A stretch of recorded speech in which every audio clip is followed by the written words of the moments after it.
Bem, meus amigos, nós estamos aqui na Sociedade de Estudos Espíritas Francisco de Assis, hoje, dia 26 de março de 2021. E nós vamos agora dar início ao nosso estudo da história do povo hebreu. Como nós já falamos, não é um estudo aprofundado, porque, afinal de contas, se fôssemos fazer um estudo aprofundado, se levaria horas e mais horas. Então, nós estamos fazendo um resumo da história do povo hebreu, para que a gente possa conhecer um pouco mais dessa cultura tão importante. E nos nossos estudos futuros, tudo que falarmos, tudo que estudarmos a respeito de Jesus e seus ensinamentos, passa pelo conhecimento da vida desse povo, dessa cultura. Então, para nós iniciarmos hoje a aula 22, nós vamos partilhar aqui o nosso ecrã.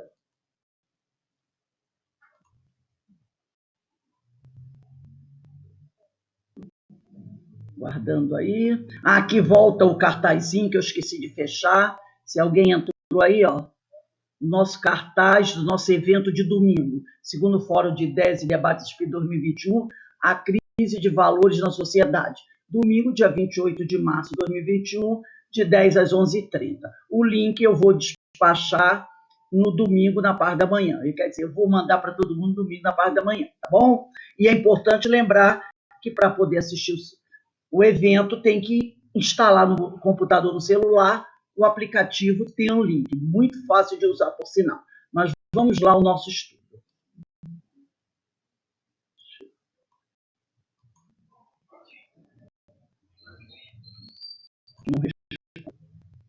Bem, nós temos aqui resumo da história do povo hebreu, aula 22. Nós estamos aqui dando prosseguimento à história do cativeiro na Babilônia. Né? Nós já vimos a saga dos hebreus, como a Rosângela Virgem falou, quando eles saíram do Egito, atravessaram o Mar Vermelho, entraram no deserto, começaram as batalhas, já falamos de Davi, já falamos de Salomão, e falamos do cisma, porque até o final do governo de Salomão, essas tribos eram muito unidas, eram as 12 tribos de Israel, as tribos representadas por cada um dos filhos de Jacó. Mas após a morte de Salomão, há um cisma, uma divisão, e essas 12 tribos formam um bloco único, se dividem em dois grupos. No norte, se reúnem 10 tribos e formam o reino de Israel, com a capital em Samaria, tendo como rei Jeroboão. E no sul, se reúnem 2 tribos, formando o reino de Judá, tendo como capital Jerusalém, sendo governada por Roboão, filho de Salomão. Esse cisma, e assim ficou chamada essa divisão, vai trazer uma série de problemas para esse povo. Eles vão voltar às práticas idólatras, e como nós vimos no ano passado, a maldição que foi pronunciada por Moisés lá, quando eles estavam saindo do Egito, se abate sobre o povo e eles se tornam um povo conquistado. Por quê? Porque a corrupção, as brigas internas levam à fragilidade. E quando eles se tornam frágeis, eles se tornam presas fáceis dos adversários. Então, vamos dar prosseguimento a essa história. Vamos falar um pouquinho do contexto histórico sobre esses fatos. Como se processou esse cativeiro na Babilônia. Então, nós vamos começar um pouquinho antes do cativeiro para compreender que isso passa a se tornar uma prática muito comum em meio a esse povo. O cativeiro da Babilônia, ocorrido no século VI a.C., é um dos mais importantes da história da civilização hebraica. Então, esse fato se tornou um dos mais importantes da história da civilização hebraica.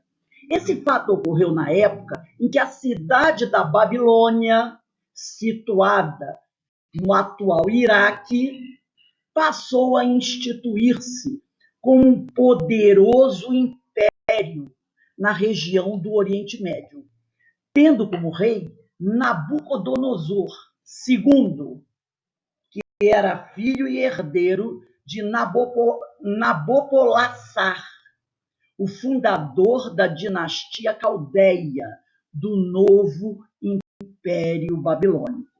Então, gente, esse povo, o povo caldeu, fundou um verdadeiro império, não só em maravilhas, em construções, em obras e monumentos, mas também militarmente falando.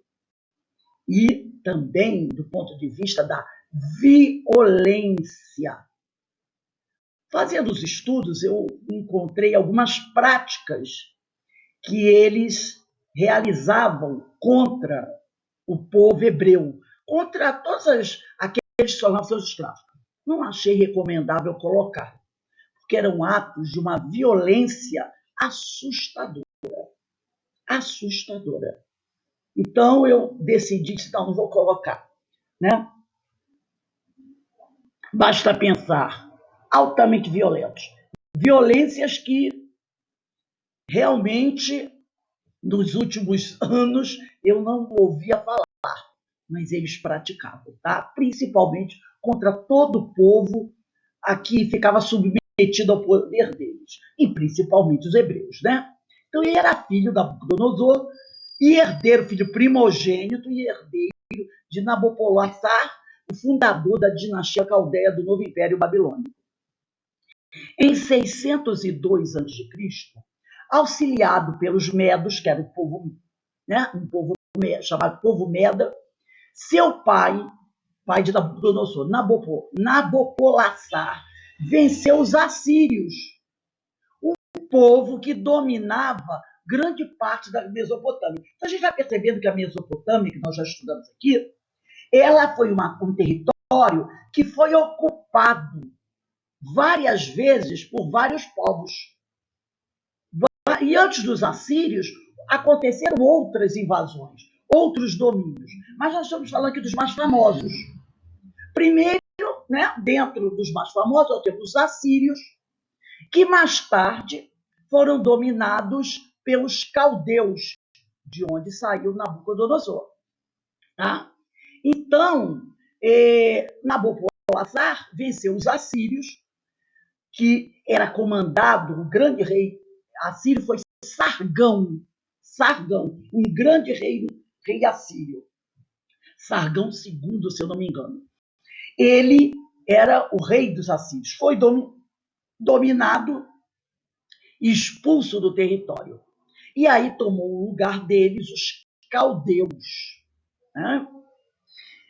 E a capital era a cidade de Nínive, uma cidade até muito famosa nos filmes que fala do Oriente Médio, né? Daquelas histórias antigas da Babilônia.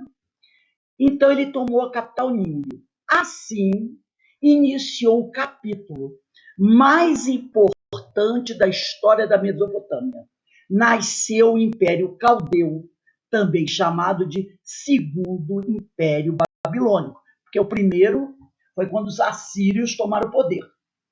E agora, com Nabucodonosor, que é o herdeiro, né, ele se torna o Segundo Império Babilônico. Então, isso aqui é uma escultura em pedra do rei Nabucodonosor II. Está lá, nos monumentos, né? A região da Palestina, considerada na tradição hebraica e judaica como a terra prometida, na qual foi erguido o reino de Israel e suas províncias, como Samaria e Judéia, passou a ser alvo da expansão de impérios que se formaram na Mesopotâmia. Então, todo o império que se instalava na Mesopotâmia, teve o primeiro Império Babilônico, comandado pelos assírios, o segundo, comandado pelos caldeus, eles todos tinham olhos para essa região da Palestina. E logo que assumiam o poder e se instalavam, eles buscavam essa região para dominar e para buscar escravos. Então, aquele povo que lá estava, se buscasse fazer alguma revolta contra eles, né, não aceitando a submissão, que era muito dura, eles não tinham a mínima piedade, nem com homens, nem com mulheres, nem com crianças. A região conquistada tinha que se submeter, aceitar as práticas violentas que eles implementavam e ficarem muito quietinhos. Porque se manifestasse algum tipo de revolta, eles eram implacáveis. Eu acredito, porque os romanos também eram implacáveis. Também foram implacáveis com os hebreus, com as revoltas, já depois, antes de Cristo e depois de Cristo. Eles também não aceitavam muito essas insurreições, né? Eles não aceitavam os romanos. E eles agiam com violência. Mas esses assírios e os caldeus, eles conseguiam ser mais violentos que os romanos. Então, quem conhece as práticas romanas de conquista e submissão das terras conquistadas, pensa isso 3, 4 vezes pior, eram esses grandes reinos aí da Mesopotâmia, né? Como eles agiam. Dois impérios principais, o dos assírios e o dos babilônios, que são dos caldeus, fustigaram. E quando a gente usa a palavra fustigar, a gente está sendo bem suave, tá? Bem suave. Fustigaram os hebreus, assim como outros povos da época em que estiveram no poder. Então, qualquer povo que assumiu o poder nessa região, eles já olhavam para a Palestina e a violência começava. Quando estiveram sob o domínio babilônico, os hebreus sofreram uma deportação forçada de sua terra natal para os domínios da cidade da Babilônia. Nós estamos falando aqui da segunda invasão, né? Que é a invasão do reino de Judá, porque depois nós vamos falar de cada uma delas. E lá se tornaram escravos. Um desses escravos foi o profeta Daniel, cujo livro, quem quiser conhecer um pouco mais dessa história, pode ir ao Antigo Testamento procurar o livro de Daniel. É um livro maravilhoso para conhecer os detalhes desse período em que esse povo hebreu esteve cativo na Babilônia, tá? E ele, Daniel, foi um daqueles que foi exilado para a Babilônia. Então foi o profeta Daniel, cujo livro contém detalhes imprescindíveis para a compreensão desse evento. Inclusive, Daniel, ele fica tanto tempo lá, e o povo hebreu fica também, que ele chega a ter até um posto de destaque, que era um homem muito inteligente, e ele se torna quase como um governador de uma província na Babilônia. Então, lendo o livro dele, nós vamos conhecer um pouco mais, não só desses fatos, mas da importância e das profecias feitas por Daniel sobre esse momento que eles estavam vivendo e sobre o futuro. Aqui nós temos um resumo, né? Cativeiro assírio. O cativeiro assírio, ele foi implementado inicialmente. Qual era a política? Então, primeiro, em 722 a.C., as datas, gente, não são precisas. Não é? Os historiadores calculam essas datas, mas não tem aquela precisão. O cativeiro assírio aconteceu por volta de 722 a.C. Qual a política dos assírios? Espalhar e misturar os povos. Então, os povos conquistados que eram levados para a Babilônia, eles buscavam espalhar esses povos entre os povos da Mesopotâmia, para justamente extinguir esse povo, a sua cultura, entendeu? Era como diluir-se, buscando diluir esse povo em meio de vários outros povos. Então, o reino de Israel, a população do reino de Israel, ela vai quase como que desaparecer. Ela não se mantém coesa. Então, ela se espalha entre aqueles povos, que era a política do conquistador. Tem aquela frase, dividir para conquistar. Então, eles capturavam, praticavam o êxodo, levavam para a Mesopotâmia e lá eles espalhavam, separavam os grupos, as famílias, para que elas pudessem ficar mais fracas e perderem a sua cultura. E assim eles foram extintos. Aqueles que ficaram, normalmente, eram aquela classe mais pobre, o pessoal mesmo do campo é que ficava. E eles vão dar origem, os que ficam no reino de Israel, isso é um número muito pequeno, vão dar origem aos samaritanos. Mas também havia outra prática. Eles pegavam povos da Mesopotâmia e traziam para a região que eles conquistaram. Então, eles traziam povos da Mesopotâmia e instalavam no reino de Israel. E aí, o povo que saía daqui exilado, saía da Samaria, do reino de Israel, ia para a Mesopotâmia, se espalhava por lá. E eles pegavam povos da Mesopotâmia e traziam para cá, para realmente fazer com que aquilo desaparecesse, aquela cultura. E os poucos que ficaram no reino de Israel se misturaram com os povos idólatras que vieram da Mesopotâmia. E ali vai surgir o povo samaritano, que mais tarde nós sabemos toda a problemática que vai ser criada. Já o cativeiro babilônico, aqueles que foram num segundo ou terceiro êxodo para a Babilônia, foi o reino de Judá, que tinha por capital Jerusalém, governado por Roboão, filho de Salomão. Política no reino de Judá, que era um reino também, apesar de também ter se perdido um pouco da idolatria, era um reino mais forte do ponto de vista cultural e religioso, mais coeso. Qual era a política aqui dos babilônicos, dos caldeus? Destruir e queimar a cidade mais importante, que era Jerusalém. Levar os nobres, olha só, levar para a Mesopotâmia os nobres e intelectuais. Já no caso dos assírios, do rei de Israel, eles não tiveram essa preocupação. Eles levaram todo mundo e deixaram ali um grupinho pequeno. Logicamente, a população mais pobre.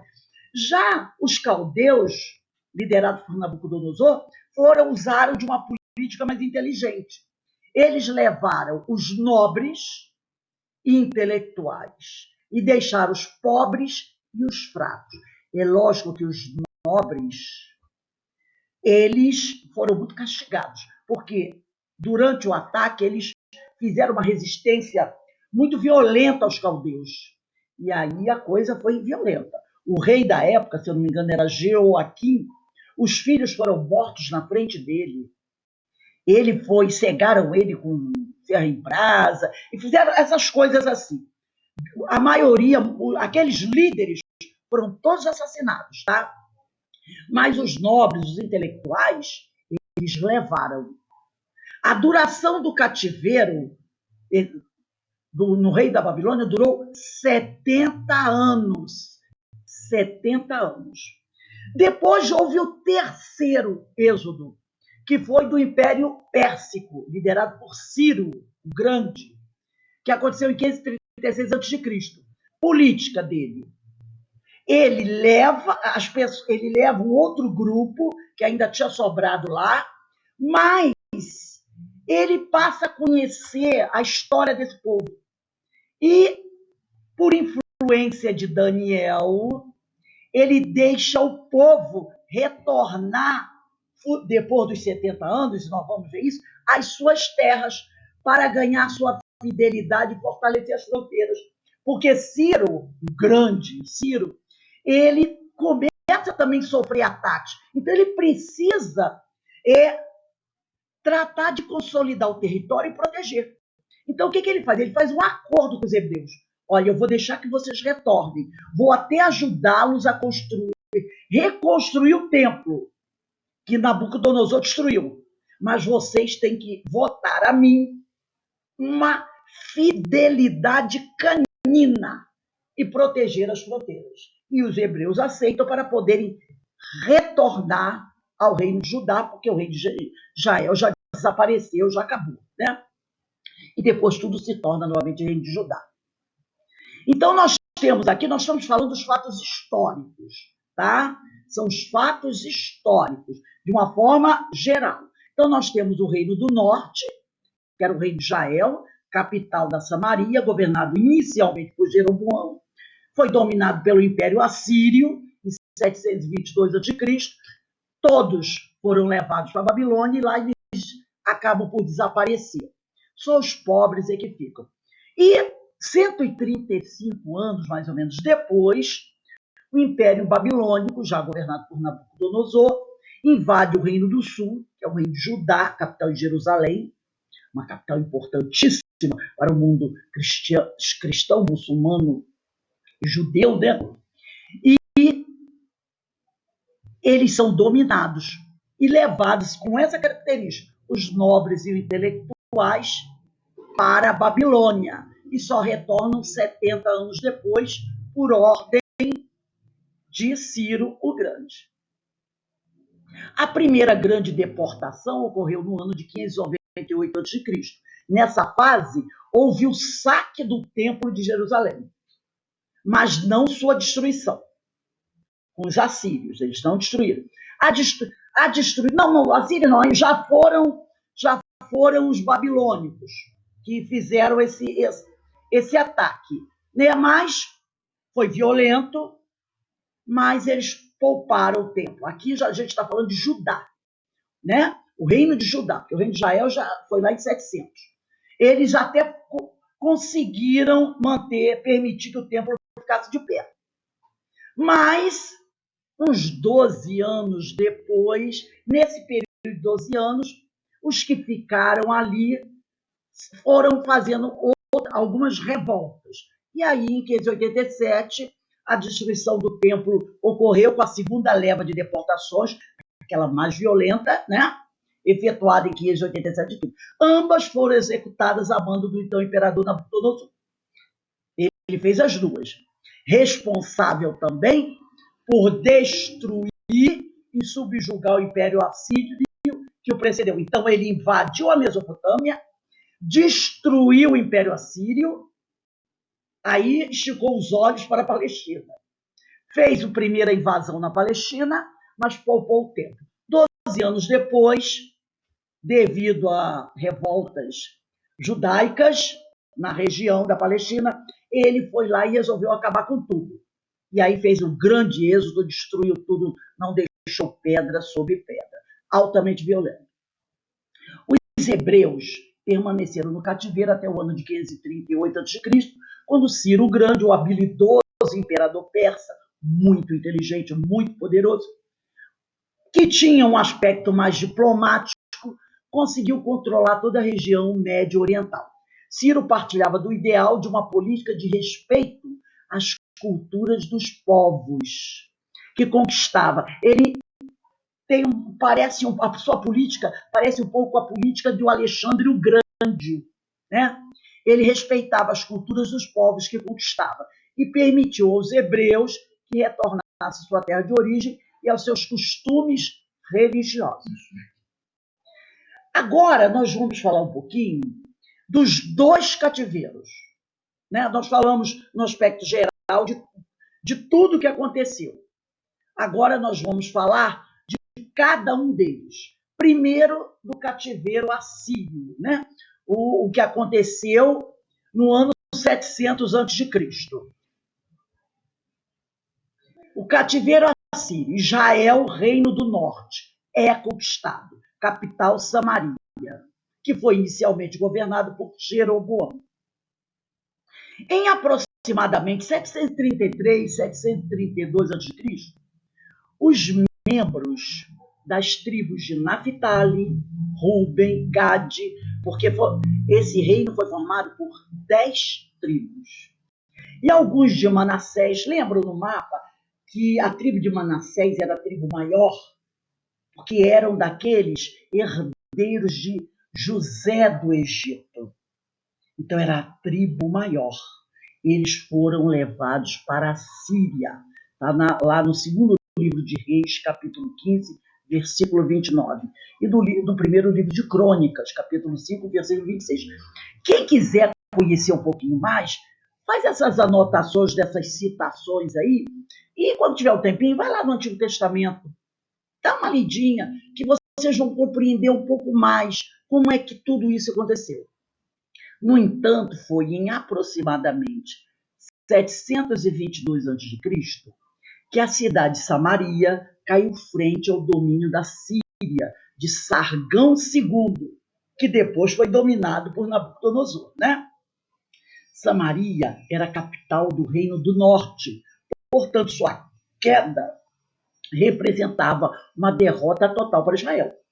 Se no Reino de Israel cai a capital, o que a gente pensa? As capitais são as cidades mais importantes de cada reino. No Reino de Judá, a cidade mais importante, Jerusalém. Do Reino do Norte, a cidade mais importante, Samaria. Se a capital cai, o reino está perdido. Não é verdade?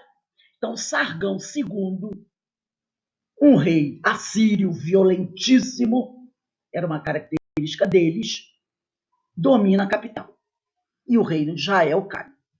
Documentos assírios foram encontrados naquelas tábuas, né, de pedra, com aquelas escritas cuneiformes, né, ainda estão lá nas paredes. Então, esses são os documentos assírios. Indicam que pelo menos 27.290 israelitas foram deportados para outras cidades, como Ala e as cidades dos Medos, lá na Babilônia, lá na Mesopotâmia. Por isso que eu digo, eles levavam, tá? E espalhavam esses israelitas entre as cidades da Mesopotâmia, que tinha uma característica, eram cidades pagãs, cidades idólatras. Vale ressaltar que o cativeiro imposto ao povo de Israel, segundo a história dos hebreus, como nós vimos na aula passada, lembra daquela maldição que Moisés, ao sair do Egito, pronunciou para o povo, caso eles seguissem uma rota contrária à vontade do Senhor, uma desgraça cairia sobre eles?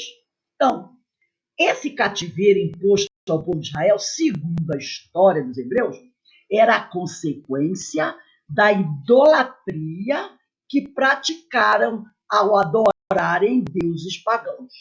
Apesar de Jeroboão ter sido colocado no poder por um dos grandes profetas, e também Roboão, filho de Salomão, eles se deixaram perder pela idolatria, pela materialidade, né? É o profeta Samuel, foi na aula passada falando muito sobre ele. E isso teria sido um castigo do Senhor, lembrando que esse Deus antropomórfico, tá? Pela desobediência deles. Então, esse comportamento atraiu o castigo do Senhor sobre eles. E aqui no segundo livro de Reis, eu vou ler um pedacinho, aqui no capítulo 17, itens 7 a 23, eu não vou ler tudo, eu vou ler só um pedaço, alguns trechos do livro de Reis, que vai contar mais uma vez o porquê de todas essas desgraças que recaíram sobre esse povo. E aqui, o título desse capítulo 17 é Oséias, último rei de Israel. Lembra que eu falei que o primeiro rei foi Saul e o segundo foi Davi? e o último rei de Israel foi Oséias. Então aqui diz assim: assim aconteceu porque os filhos de Israel tinham pecado contra o Senhor, seu Deus, que os tinha tirado do Egito e libertado da opressão do faraó, rei dos egípcios. Eles adoraram outros deuses, adotaram os costumes das nações que o Senhor tinha expulsado diante dos israelitas e seguiram os costumes estabelecidos pelos reis de Israel. Os israelitas ofenderam o Senhor, seu Deus, com ações más, adorando ídolos, embora o Senhor lhes tivesse dito: não fareis tal coisa. O Senhor tinha advertido Israel e Judá, os dois reinos, pela boca de seus profetas e videntes. E assim foi o que Deus pronunciou, assim Deus pronunciou: renunciai às vossas más ações, guardai os meus mandamentos e minhas leis, observai toda a lei que prescrevi a vossos pais e que vos transmiti pelos meus servos, os profetas. Mas eles não quiseram ouvir, endureceram o seu coração, como tinham feito seus pais, que se tornaram infiéis ao Senhor, seu Deus.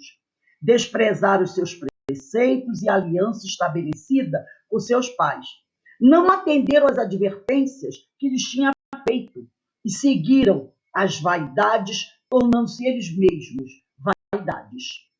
Apesar de ter-lhes o Senhor proibido seguir as pisadas dos povos que os cercavam, abandonaram todos os mandamentos do Senhor, seu Deus. Por isso, o Senhor ficou profundamente indignado. É aquele Deus antropomórfico, tá, gente? Porque Deus não fica indignado. Eram espíritos enviados pelo Senhor para guiar aquele povo. E esses espíritos ainda tinham práticas e sentimentos de quando eles mesmos tinham sido homens encarnados. Então, por isso o Senhor ficou profundamente indignado contra os israelitas e lançou-os para longe de sua face. Só a tribo de Judá subsistiu no início, porque primeiro foi levado Israel, não é o rei de Israel. Depois ele poupou Judá, para ver se Judá melhorava, mas Judá não melhorou. Então ele diz aqui, só a tribo de Judá subsistiu, lá em 632. Mas nem mesmo Judá observou os mandamentos do Senhor, seu Deus, e seguiu os costumes de Israel. Judá também, apesar da misericórdia do Senhor, de ter poupado ela inicialmente, ela continuou com práticas desagradáveis ao Senhor. O Senhor rejeitou, pois, toda a linhagem de Israel. Perdeu a paciência com todos. Humilhou-a e a entregou nas mãos dos saqueadores, até que fosse completamente banida de sua presença. O rei de Israel desapareceu.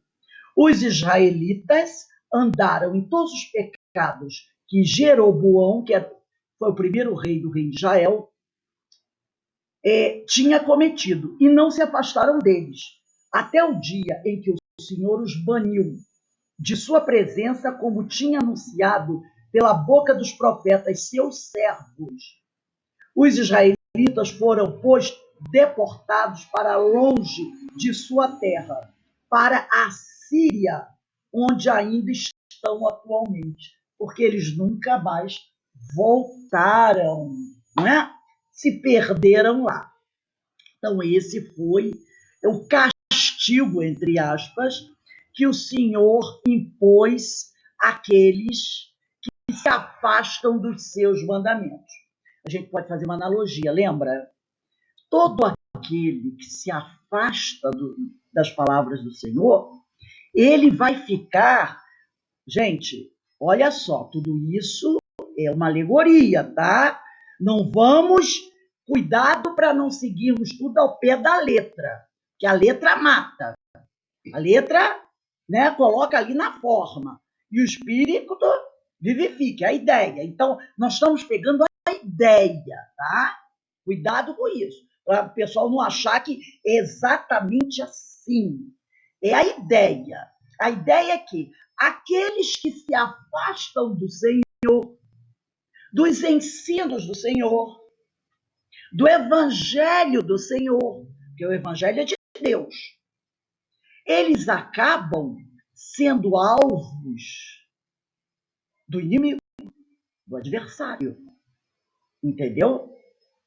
Aquele que se deixa perder por práticas materiais, não concedendo ao Senhor nenhum minuto, né? Não elevando o pensamento ao alto. Lembra de Moisés?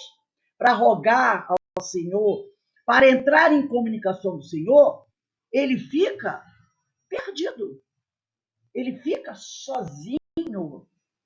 Ele fica, como nós já vimos essa mensagem, né? Sendo jogado pelo vento para lá e para cá. Até que um dia ele humildemente procure se aproximar do Senhor. Os evangelhos, os livros que nós lemos, né, dos inúmeros companheiros, amigos espirituais, eles nos alertam para isso, para que a gente não se afaste do Senhor. Porque quando nós nos afastamos do Senhor, nós ficamos desprotegidos. E estando desprotegidos, ficamos frágeis e podemos ser tomados pelas sombras, não é? Então a gente deve sempre procurar se manter próximo ao Senhor. Essa é a ideia. E todos nós sabemos disso. O Senhor disse: deixa brilhar a tua luz. Como é que eu posso deixar brilhar a minha luz se eu estiver envolto em trevas? Então a gente tem que estar atento para isso. Mas não é carregar isso, é maldição. Não é isso, tá, gente? Pelo amor de Deus. Agora nós falamos do cativeiro na Síria, que foi realizado em 732 e que deu por encerrado a vida da tribo de Israel, tanto que na Bíblia diz, lá eles se encontram até hoje, perdidos.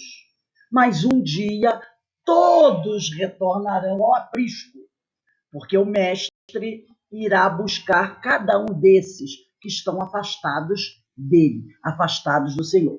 Agora nós vamos falar do segundo êxodo, né? Que foi o cativeiro de Judá, o reino do sul, que foram levados por Nabucodonosor, os caldeus, que tinham vencido os assírios, que tomaram todo o reino de Israel para a Babilônia.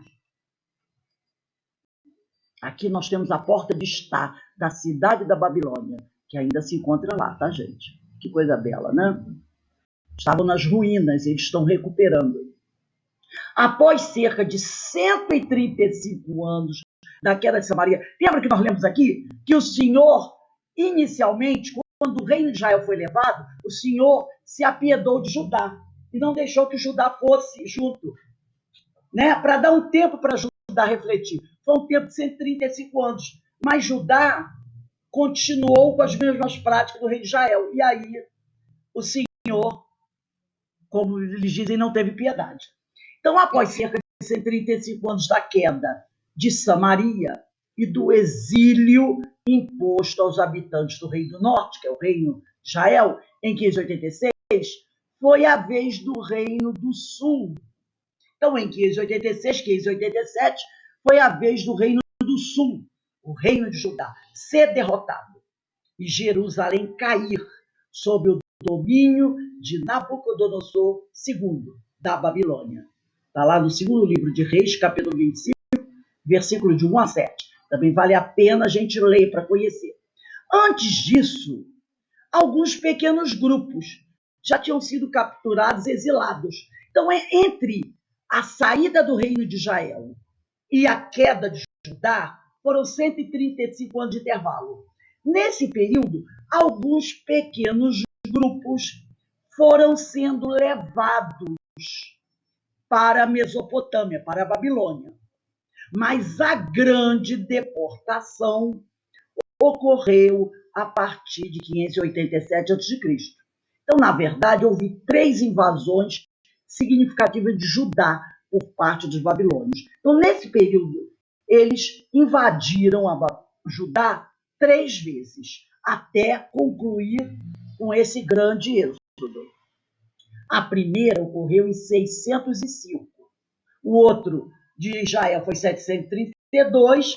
Judá sofreu a primeira invasão em 605 a.C., quando Nabucodonosor II avançou contra Jeoaquim. Esse Jeoaquim estava fazendo um enfrentamento aos caldeus, a Nabucodonosor. E ele foi profundamente castigado. Tá? Todos os seus filhos, imaginem quantos filhos não tinha um rei daquele, né? Era coisa assim de 10, 15 filhos. Todos os filhos dele foram assassinados na frente dele.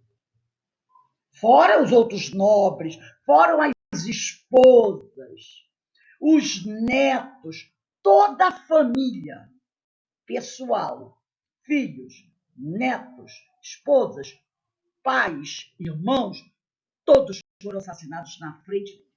E depois ele próprio foi duramente castigado. Não vou nem narrar o que aconteceu com ele aqui, foi uma coisa assim tétrica. Nem nos nossos piores pensamentos a gente pode imaginar o que eles faziam. Foi nessa invasão que o profeta Daniel e os amigos Ananias, Misael e Azarias foram levados cativos para a Babilônia. Porque lembra que nós falamos que os caldeus tinham essa prática de levar os nobres, os intelectuais, e Daniel era um intelectual, aquele pessoal mais abastado, mais capacitado, para a Babilônia, para colaborar com o desenvolvimento babilônico. E deixavam só aqueles mais pobres ali. Então, essa foi a primeira grande invasão. A segunda invasão ocorreu em 597. E a terceira, a maior de todas elas, ocorreu em 586 a.C. A gente pode ver pelo quadrinho aqui do lado, tem uma variação de um ano a outro, né? Porque essas datas não são ali batidas, a certeza. Então, 586, 587. É interessante saber que dos últimos 5 reis que Judá teve, 3 foram levados em cativeiro, sendo o rei Jeoacás foi levado para o Egito, o rei Jeoaquim ou Joaquim e o rei Zedequias foi levado para a Babilônia. Então o rei Jeoaquim, depois de toda a família dele ter sido destruída, ele sofreu terríveis torturas, mas não morreu. E mesmo assim, eles fizeram questão de, apesar de torturá-lo barbaramente, deixá-lo vivo, para que ele sofresse muito pelo seu atrevimento de se insurgir contra Nabucodonosor, né? Então era um castigo terrível. E o rei Zedequias para a Babilônia. Então nós temos aí, Jerusalém se torna estado vassalo dos babilônios, os líderes são deportados para a Babilônia, Jerusalém é capturada e destruída, o templo é destruído, e aí 3.023 cidadãos são arrastados, literalmente, para a Babilônia. Muitos morreram pelo caminho, porque não aguentaram atravessar aquele deserto, né? Sendo tratados da pior forma possível. Contemporâneo a isso, também precisamos destacar que o profeta Jeremias, depois nós vamos estudar um pouquinho sobre Daniel, sobre Jeremias, para conhecer um pouco desses profetas que foram muito importantes. Então, contemporâneo a tudo isso, a esses êxodos terríveis, vamos destacar que o profeta Jeremias e seu escriba Baruque foram levados juntamente com um grupo de judeus para longe de Judá. Eles viviam em Judá, eram do reino de Judá. Na ocasião, eles foram levados para a terra do Egito, porque o Egito também, nessa altura do campeonato, fazia parte desse império babilônico. Tá? O cativeiro babilônico não foi nada fácil para os judeus, para o reino de Judá, porque o reino de Israel já tinha desaparecido. Eles foram humilhados, maltratados e insultados. E a lembrança da queda de Jerusalém e da destruição do templo esmagava-os Então, esse povo, a gente vai ver algumas coisas muito interessantes agora. Era um povo que tinha aquela ideia do povo escolhido. Lembra das alianças? Aliança com Abraão, né? Com Jacó, com Isaac, com Moisés. Eles carregavam com isso que eles eram o povo escolhido. Nós já estudamos aqui sobre os exilados de Capela. O povo hebreu é um dos povos, desses 4 povos, não é? Nós temos os egípcios, temos o povo que vai formar as castas da Índia, temos o povo ariano, que vai dar origem aos povos brancos da Europa, e o povo hebreu. Os 4 povos exilados, já falamos sobre isso. Dizem os historiadores espíritas que o povo egípcio foi o povo que melhor se adaptou, o povo que tinha uma evolução moral mais desenvolvida entre todos eles e que, passado alguns milênios, retornaram. Mas eles têm uma característica em relação ao povo, esse povo hebreu. 2 características, na verdade. A primeira é que, entre os povos exilados que vieram para a terra, que o Senhor trouxe para aqui habitar e ajudar no desenvolvimento da população que já existia aqui no nosso planeta, esse povo hebreu tinha 2 características. A primeira, já tinham no seu inconsciente a ideia de um Deus único. Enquanto os outros povos, os egípcios, os arianos e as que formam as castas da Índia, eles eram politeístas.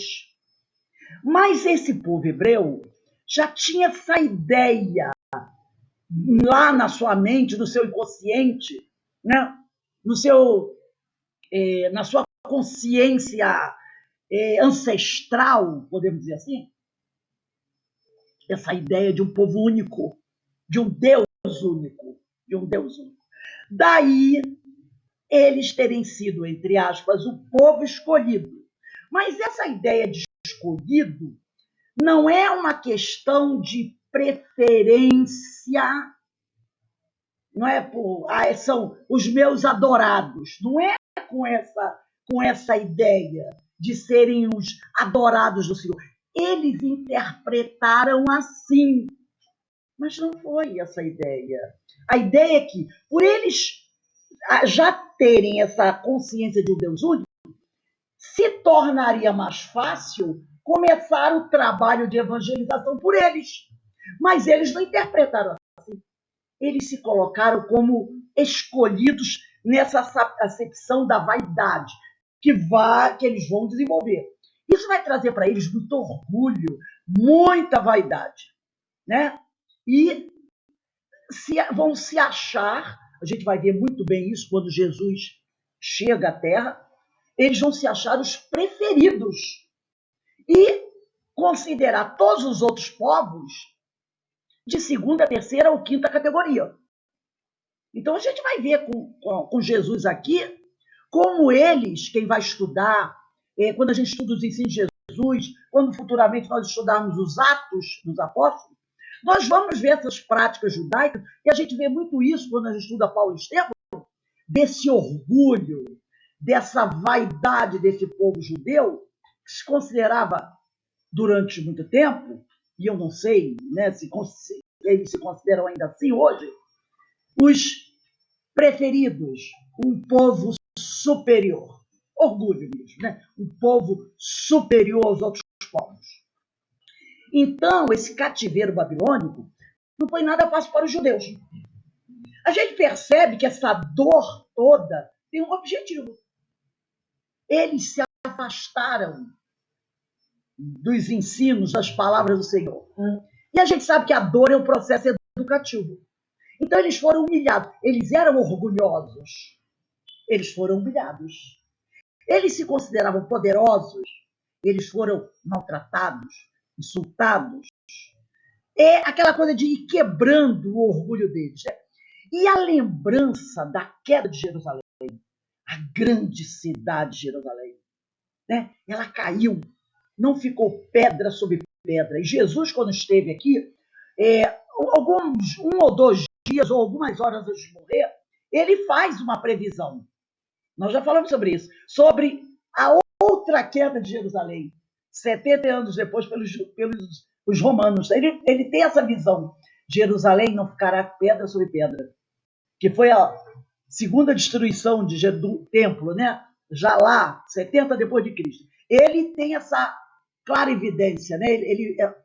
Ele vê o futuro de Jerusalém, daquela cidade tão orgulhosa. Então, a lembrança da queda de Jerusalém, da destruição do templo, que eles consideravam uma coisa, e era maravilhoso, né? A grande construção, esmagava essa lembrança dessa humilhação que eles estavam passando. É parecido com o ódio que eles tinham os romanos. Eles tinham quando os romanos dominam, e Jesus andava pela terra, a gente vai ver muitas vezes o ódio do povo judeu contra os romanos. Porque, na realidade, eles queriam estar no lugar dos romanos, fazendo o que os romanos faziam. Então, eles tinham ódio dos romanos. Esse orgulho, eles aqui tinham e lá continuavam. Então, tudo isso esmagava-os. O Salmo 137, ao mesmo tempo em que relata a tristeza dos judeus no cativeiro babilônico, eu estou dando umas paradinhas por causa do barulho, tá, gente? Também mostra o quão distante eles estavam da presença de Deus, a ponto de nos revelar que o grande lamento, lembra que eu falei que essa lembrança os esmagava? A lembrança da destruição de Jerusalém, do templo, do cativeiro, da humilhação, os esmagava? Então, a ponto de nos revelar que o grande lamento daquele povo era por sua adorada Jerusalém, e não por estarem arrependidos pela desobediência aos mandamentos do Senhor. Então, a grande dor deles não era aquela dor. Lembra de Arão?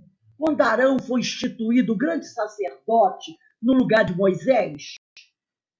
Arão, ele foi escolhido sacerdote porque ele se arrependeu de ter desobedecido o Senhor e de ter, na ideia dele, levado Moisés a pecar quebrando as tábuas. Porque quando Moisés foi subir ao Monte Sinai para buscar as tábuas, pediu que ele cuidasse do povo. E ele se deixou levar pelas práticas idólatras. E quando Moisés desce, ele é um dos que está adorando o bezerro de ouro. E aí Moisés se revolta, quebra as tábuas. Então, ele depois se arrependeu. E ele entra no templo e pede perdão a Deus pela sua desobediência. E ele se mostra humilde, verdadeiramente arrependido. E aí o Senhor escolhe ele, não Moisés, que quebrou as tábuas por orgulho. E escolhe porque ele se mostra ali profundamente arrependido e se sentindo culpado pelo povo ter pecado e pelo seu irmão ter pecado. Então o Senhor olha para ele e diz: esse homem é humilde. Ele está arrependido. Institui que ele se torne o sacerdote e toda a sua linhagem será, a partir daquele momento, a tribo dos levitas será voltada ao sacerdócio hebreu. Ali, naquele momento do cativeiro, esse povo hebreu ele não está arrependido. Ele ainda não reconheceu que as dores que eles estão sofrendo é porque eles desobedeceram a lei do Senhor. Não caiu a ficha. Na realidade, eles estão chorando a perda da sua adorada Jerusalém, da sua cidade, aquela cidade maravilhosa, e do seu templo mais maravilhoso, e do seu poder, do seu status, porque eles também tiveram um período com Davi e com Salomão de esplendor, de domínio sobre outros povos. Eles também foram,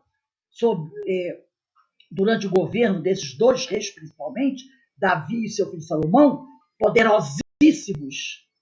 E é isso que eles estão lamentando. A perda do status, A perda do poder, a perda das riquezas, a perda das terras, a destruição da cidade, que era a grande capital, e a perda do seu templo. É isso que eles estão chorando. Não estão arrependidos.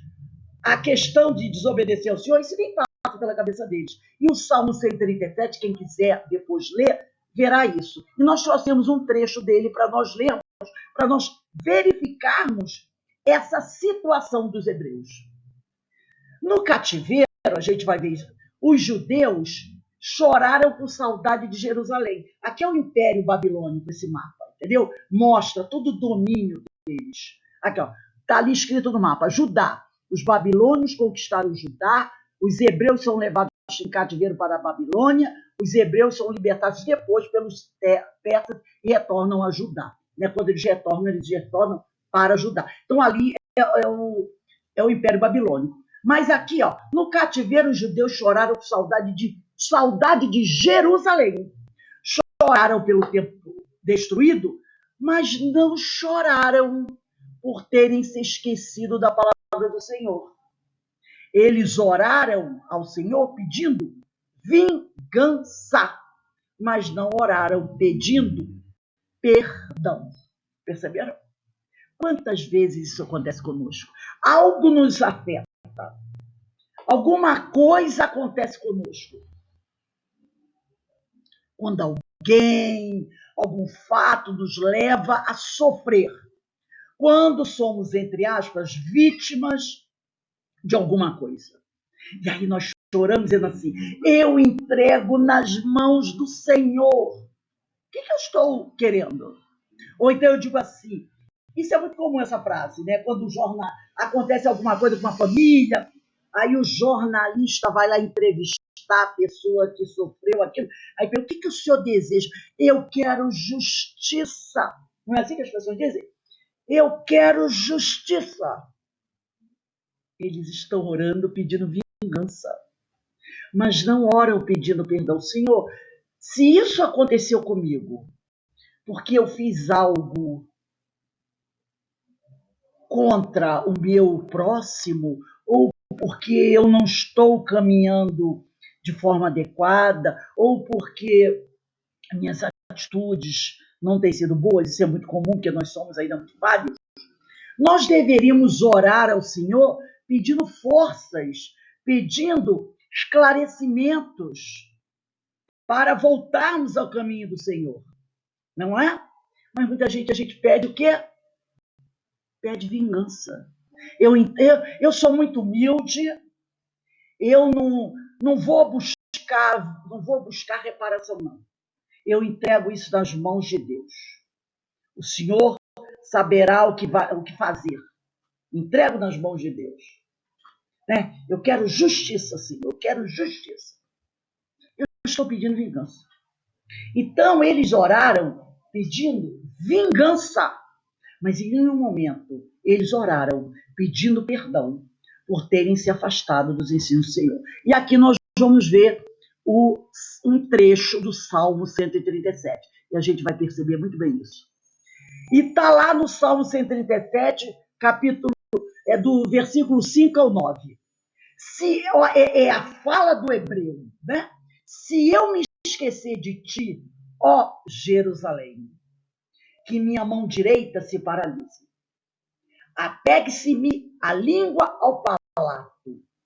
Se eu não me lembrar de ti, se eu não colocar Jerusalém acima de todas as minhas alegrias, lembra-te, Senhor, contra os edomitas, do dia de Jerusalém.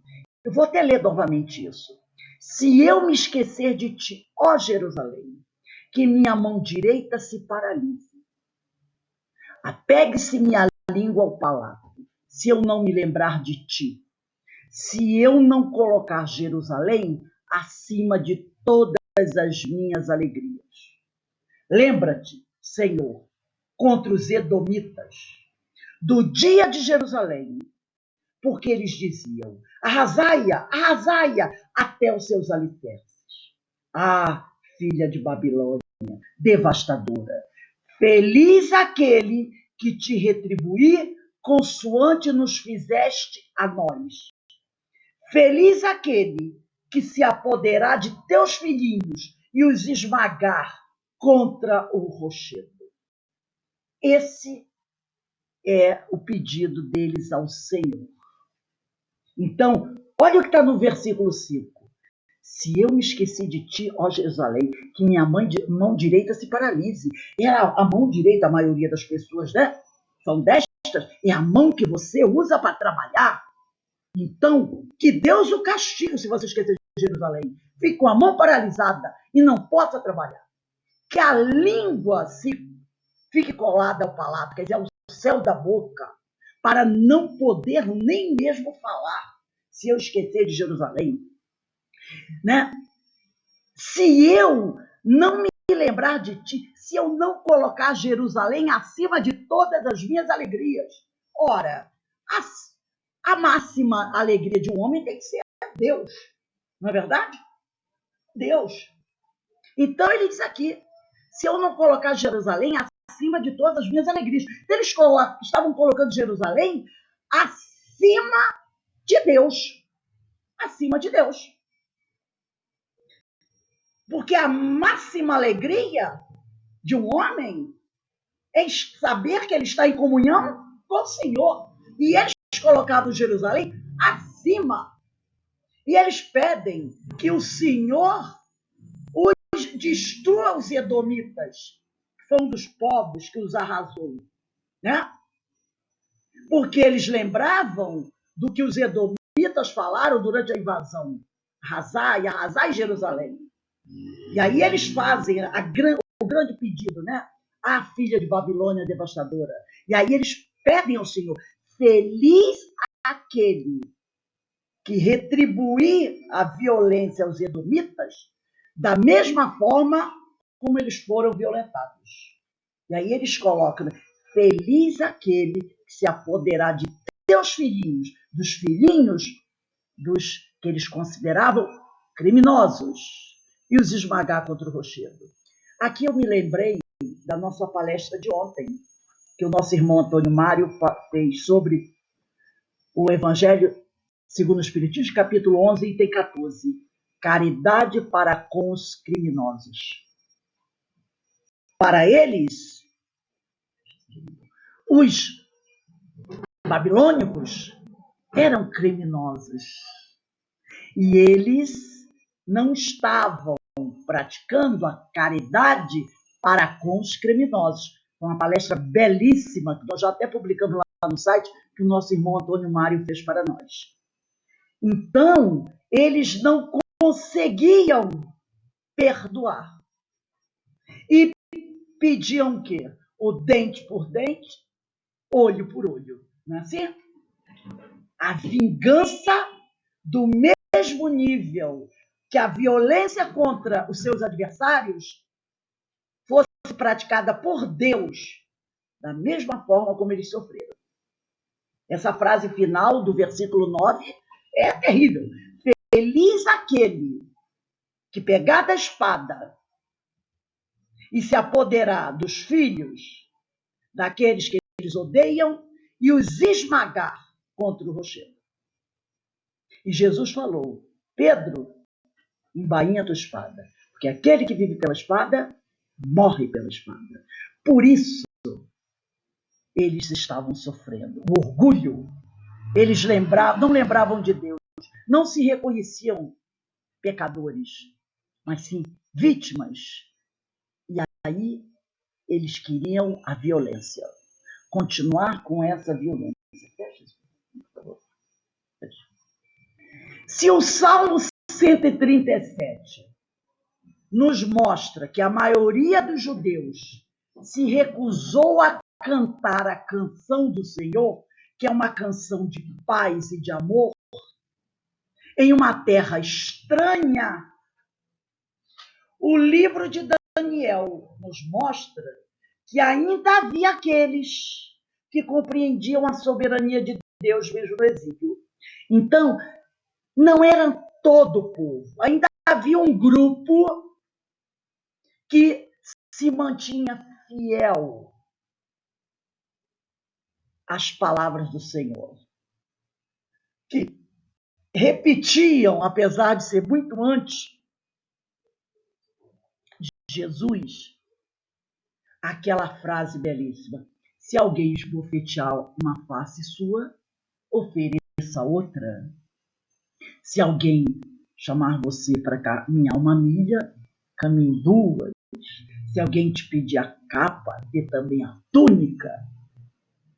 Então, havia um grupo que se mantinha fiel às palavras do Senhor, né? Que cantava, né? Essa canção, né? Essa canção do Senhor, que é a canção de paz, que é a canção de amor. Então, nesse salmo, nós vamos ver isso, né? Que a maioria dos judeus se recusou a cantar a canção do Senhor em uma terra estranha. O livro de Daniel nos mostra que ainda havia um grupo pequeno que compreendia a soberania de Deus, mesmo no exílio. Daniel entendia que seu Deus era o Deus de toda a terra, e não apenas um tipo de divindade tribal que se resumia aos limites de Jerusalém. Porque essa era a ideia da maioria do povo hebreu. E o povo judeu também depois vai manter essa ideia, né? Que o Deus era Deus deles, quase como um Deus tribal. Não era Deus dos povos pagãos. Que os outros povos que não concordavam com eles não eram filhos desse Deus. E era o Deus exclusivo. E Daniel já tinha essa ideia, né? Uma ideia holística, uma ideia maior. Que Deus era o Deus de toda a terra. Que eles não podiam pedir a Deus que castigasse o povo A, destruísse o povo B, porque todos os povos eram povos criados por Deus. O que nós vimos lá nas pragas do Egito, lembra? Naquelas pragas? Moisés levava uma ideia para o povo que Deus estava destruindo o povo egípcio e privilegiando a eles. O que é uma ideia totalmente absurda. Não é verdade? É uma ideia absurda. Porque Deus é o Deus de todos. E se ele é o Deus de todos, ele não pode ter preferidos. E Daniel entendia isso. Atualmente, nós estamos no século XXI, né? Nesse mundo tão moderno, mas nós ainda encontramos alguns grupos que também têm essa ideia de um Deus tribal. Não é? Nós estamos salvos. Os termos são mais ou menos assim. Nós estamos salvos. Aqueles que não seguem a nossa religião vão para o inferno. São adoradores do demônio. Nós somos salvos. Meu Deus, tem essa ideia, né? É mais ou menos, a gente vê que o tempo passa, mas a ideia continua quase a mesma. Nós encontramos hoje grupos religiosos que têm isso. Se você não é da minha religião, você vai para o inferno. Deus vai te castigar. E às vezes, até dentro de uma própria linha religiosa. Porque aí eles se dividem em templos, né? Eu sou da facção tal, Jesus lá no Evangelho diz, não pensa só de eu sou de Pedro, eu sou de Paulo, não é isso? Porque eles chegam, os discípulos chegam, Senhor, nós vimos 2 homens curando em seu nome. Eu mandei que eles parassem, porque eles não são do nosso grupo. E o Senhor, não mande-os parar. Se eles não são contra nós, eles estão conosco. Não os mande parar.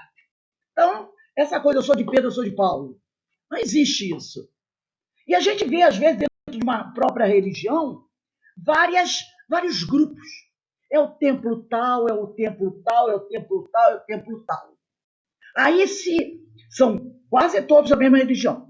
Mas se o templo tal fala de uma forma, tem um líder tal, já se choca com outro grupo.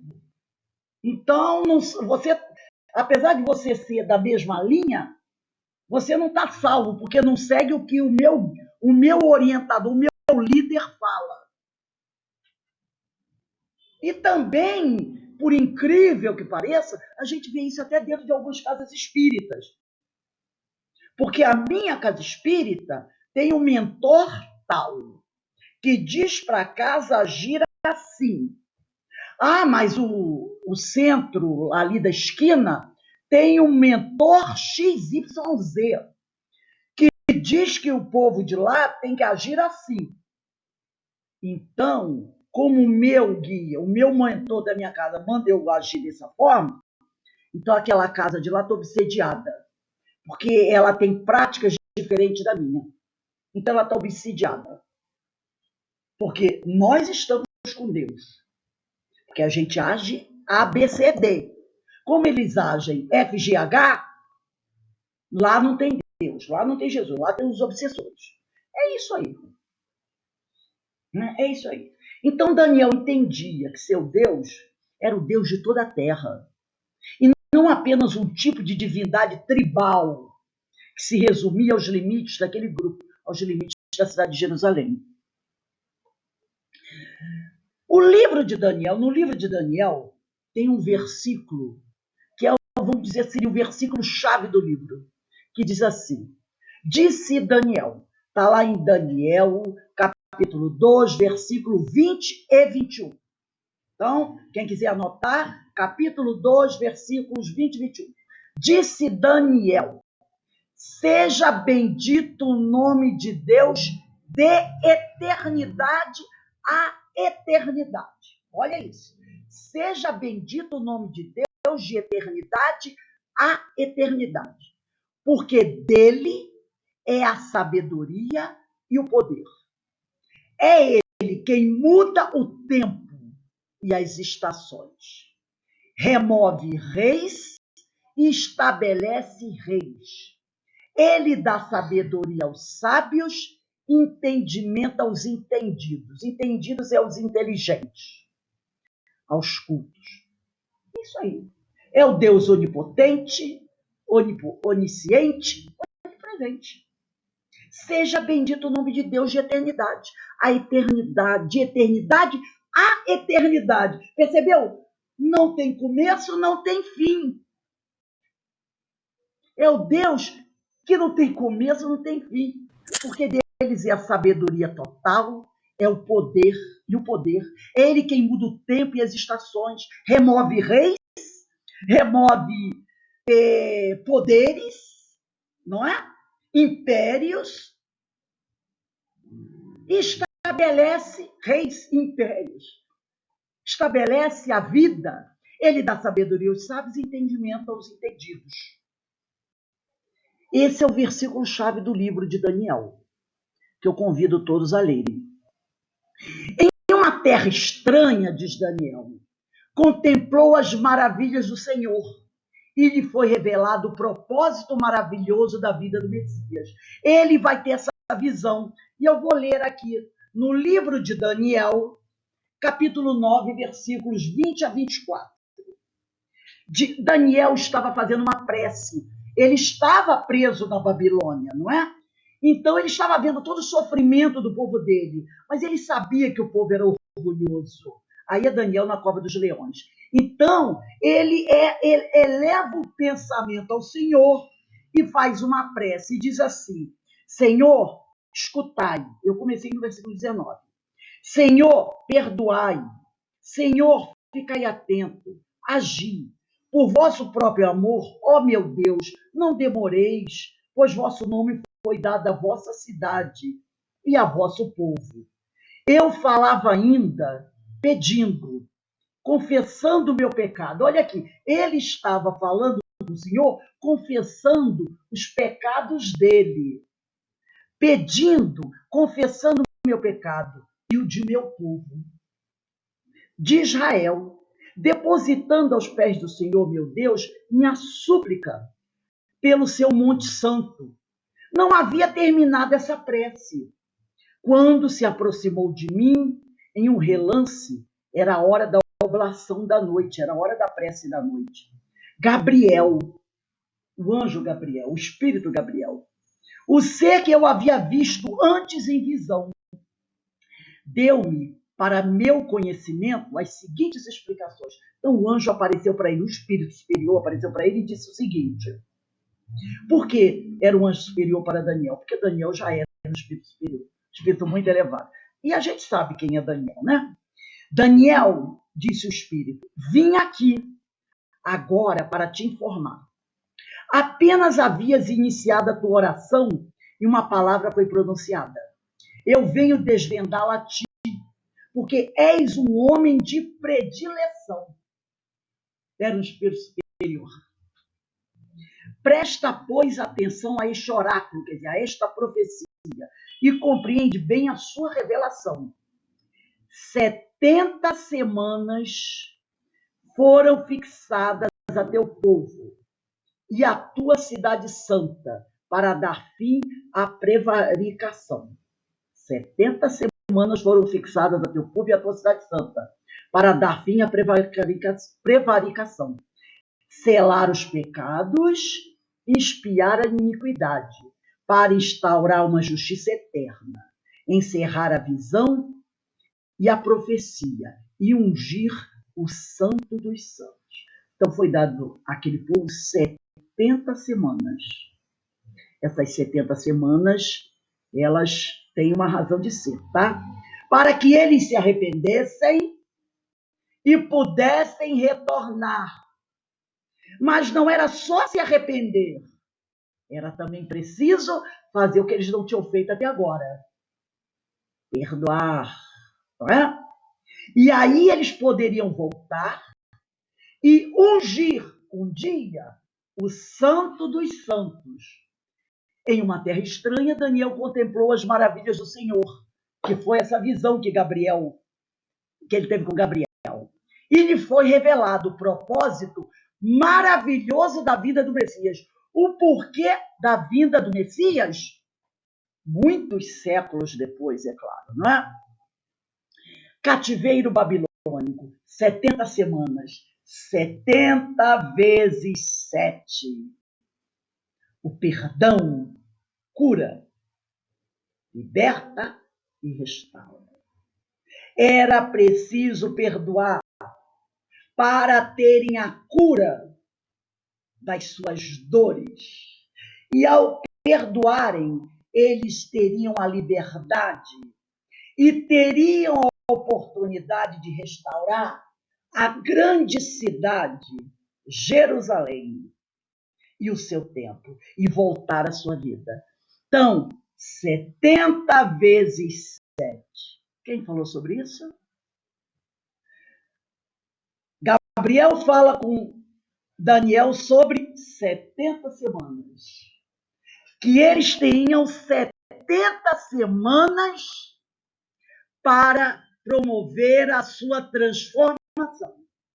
70 semanas para o perdão, o grande perdão.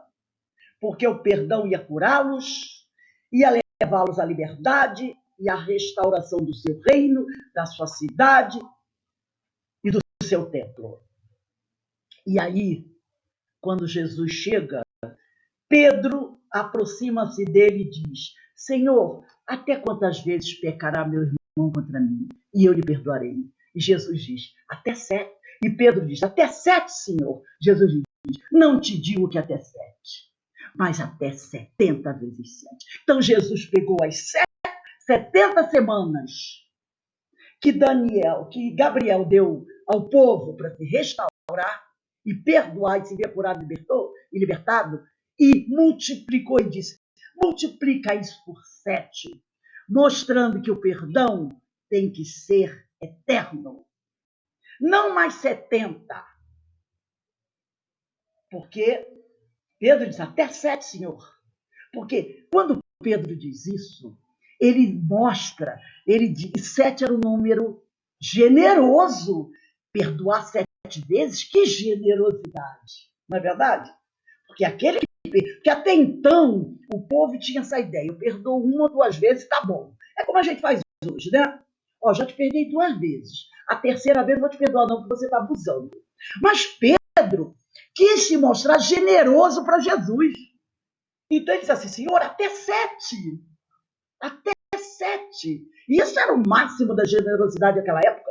E Jesus disse assim, não te digo que até 7, mas até 70 vezes 7. Então, esses 70 é aquelas 70 semanas que Gabriel deu àquele povo para mudar.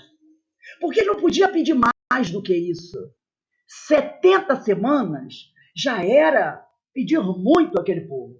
E vocês têm 70 semanas para se transformar. Olha só, vamos pensar, vamos colocar aí um mês com 4 semanas. Vamos esquecer um pouquinho do mês que tem 5 semanas. 4 vezes 12 dá 48. 70 semanas seriam uns 2 anos, se a gente colocar mais os meses que tem 5 semanas, né? Por aí. Vamos dizer assim, quase isso, né? 70 semanas, quase 2 anos. Então ele disse, ó, vocês têm mais ou menos essas 70 semanas, né? Se um ano tem 48, 52 semanas, há 1 ano e 6 meses. Já devia estar no final do cativeiro, né? Dos 70 anos. Ele disse assim, ó, vocês têm 70 semanas para perdoar, para se transformar. E aí, se vocês fizerem assim, vocês estarão curados e vocês poderão se libertar. Jesus o que faz? Pega essas 70 vezes, essas 70 semanas que Gabriel colocou o povo e diz assim, multiplica isso por 7. Uma vez meu filho, ele era muito pequenininho, e ele chegou para dar evangelização, devia ter uns 8 anos por aí, e disse assim para mim, mãe, ele veio, chegou da evangelização e disse assim, mãe, a tia lá na evangelização falou que a gente tem que perdoar 70 vezes 7 vezes. Eu disse, é verdade? Aí eu fiz a conta, mãe, dá 490 vezes. Eu falei, é? Ele perguntou assim, olha só, né, mãe? Quem perdoa 490 vezes, perdoa para sempre, não é? Então ele, aos 7, 8 anos, entendeu a mensagem. Quem perdoa 490 vezes, perdoa para sempre. Então, Pedro, achando que estava sendo generoso, falou, 7 vezes, senhor? Ele disse, não. Ele pegou as 70 semanas que foi dado do povo aquela época, e disse, multiplica isso por 7. Não 7, mas até 70 vezes 7 vezes. Então a gente vê como aquela palestra de ontem, né, caridade para com os criminosos, cai bem aqui. Quem são os criminosos? Quem são aqueles que nós consideramos nossos adversários? Esses nós temos que perdoar.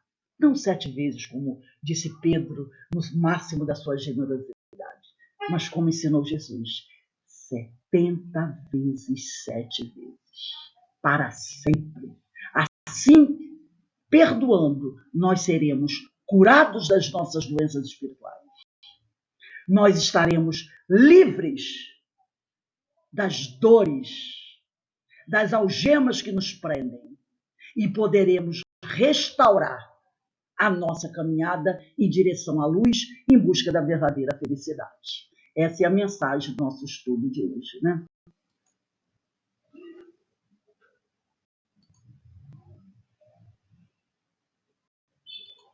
Então a gente percebe como os nossos estudos, né, se encadeiam, como a mensagem, não importa se ela venha daquele povo de 2, 3 mil anos atrás, a mensagem continua a mesma.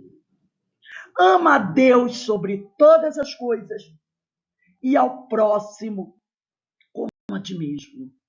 Se não fizermos isso, não poderemos ser considerados cristãos, seguidores dos ensinos de Jesus. Essa mensagem foi dada aos antigos durante A primeira revelação com Moisés foi dada aos antigos durante a segunda revelação com Jesus e foi dado a Kardec, ao homem, na terceira revelação com a doutrina espírita. Será que nós estamos assimilando essa mensagem? Não só assimilando. Será que nós estamos colocando em prática essa mensagem, esse ensinamento?